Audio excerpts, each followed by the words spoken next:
আসসালামু আলাইকুম বন্ধুরা, কেমন আছেন?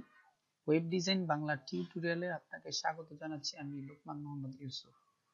তো গত পর্বগুলিতে আমরা দেখেছিলাম HTML দিয়ে বিভিন্ন কাজ।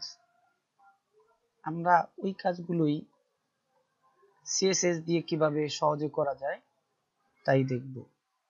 তো CSS সাধারণত তিন প্রকার। CSS তিন প্রকার: inline CSS, internal CSS, external CSS। তো এই জন্য আমাদের কোডে চলে যাই আমরা।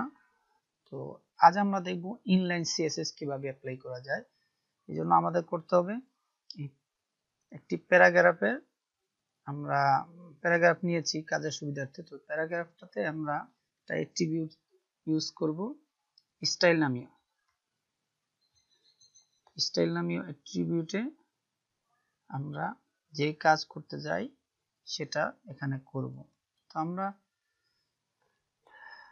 ফন্ট ওয়েট দিয়ে দেই এই লেখাটাকে আমরা। আচ্ছা, তার আগে আমরা এটার আউটপুটটা একটু দেখি।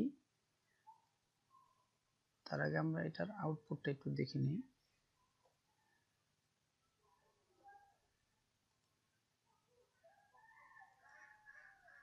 দেখুন, এটা আছে। আমরা কাজ করি।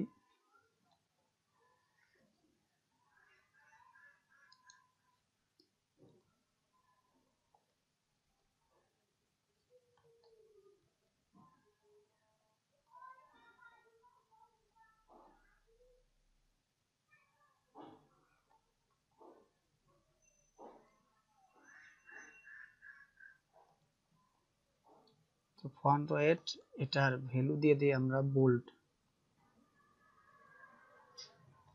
বোল্ড দিয়ে দিলাম। এরপর আমরা ফাইলটা সেভ করি। সেভ Ctrl+S দিয়েও সেভ করতে পারি, অথবা এখানে সেভ আইকন আছে, এখানে ক্লিক করলে সেভ হয়ে যাবে।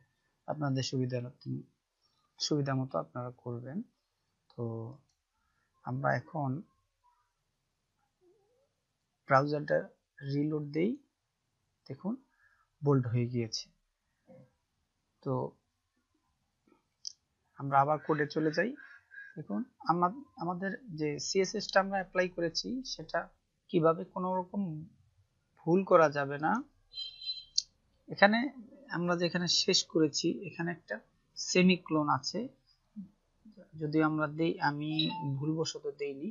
তো এখানে আমরা আরো সিএসএস অ্যাপ্লাই করতে পারি। সেক্ষেত্রে আমাদের, ধরুন, আমরা এটার কালারটা চেঞ্জ করে দিব। কালারটা যে কোনো একটা কালার দিতে পারি। এখানে আমরা কালার দিয়ে দিই কালার ক্লোন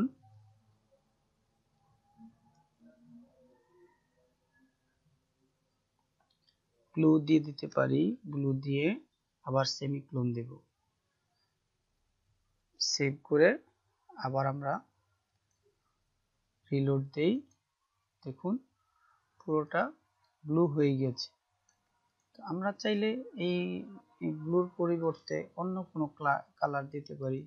আমরা গ্রিন দেই অথবা রেড দেই। এটা বেশি দেখা যায়।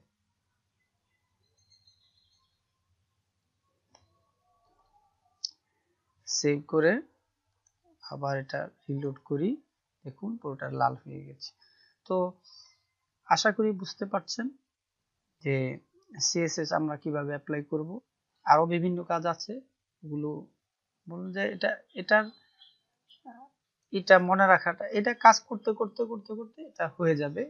তারপর আমি আবার বলছি, স্টাইল নামীয় অ্যাট্রিবিউট দিবেন। এটার মধ্যে আপনি যে কাজ করতে চান, যেমন ফন্ট ওয়েট, এটার ভ্যালু হবে বোল্ড। আমি বোল্ড দিয়েছি।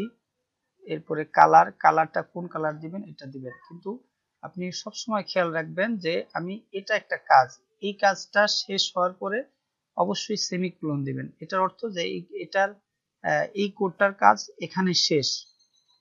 এই সেমিকোলন দ্বারা এটা বোঝায়। এরপরে দেখুন, কালার রেড, এরপরে এই যে সেমিকোলন, এটার দ্বারা এটাই বোঝায় যে এখানে এটার কাজ শেষ। কখনো ভুল করা যাবে না, কারণ তাহলে আপনি আউটপুট পাবেন না। তো আশা করি বুঝতে পেরেছেন। কোনো বুঝতে কোনো সমস্যা হলে অবশ্যই নক করবেন। ভালো থাকবেন, সুস্থ থাকবেন। আসসালামু আলাইকুম ওয়া রাহমাতুল্লাহ।